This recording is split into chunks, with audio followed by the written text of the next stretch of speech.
Welcome back to Primetime News and a special welcome to viewers on onespotmedia.com. Jamaica won a silver medal today in the men's 100 meters, bringing the medal tally so far at the 2024 Olympic Games to 3.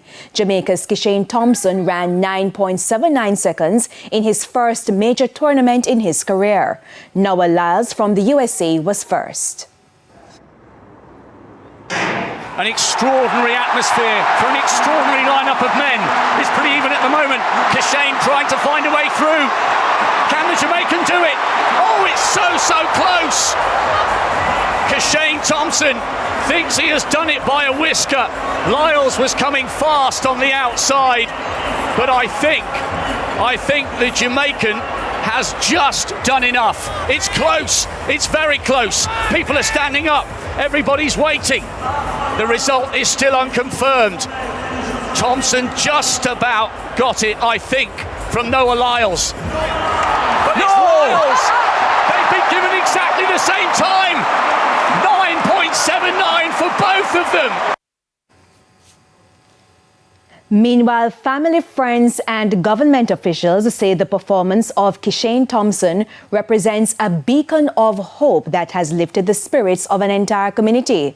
Hundreds gathered at a TVJ watch party in Mitchelltown, Clarendon today, the home district of Kishane Thompson. Giovanni Dennis was there. Hundreds of residents from Mitchelltown and surrounding communities gathered at the Mitchelltown Park to watch the final of the 100 meters in support of local boy Kishane Thompson.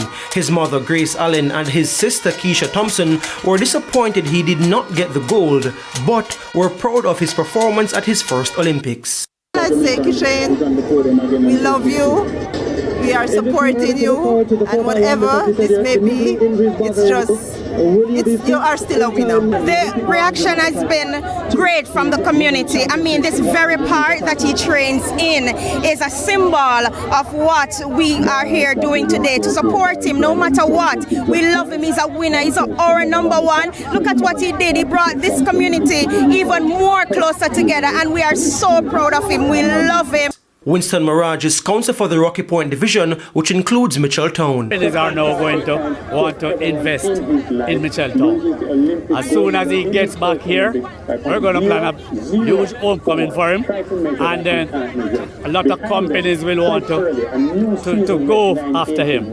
MP Pernell Charles Jr. says this augurs well for the community. We're going to have, because of him, a lot of exposure of the talent and the greatness of this area. And so we hope that Mitchelltown will be able to leverage all of this in a positive way to develop more in infrastructure, in human capital, and we're looking forward to him coming back home. Kishane Thompson ran 9.79 seconds, the same time as eventual winner Noah Lyles. Giovanni Dennis, TVJ News.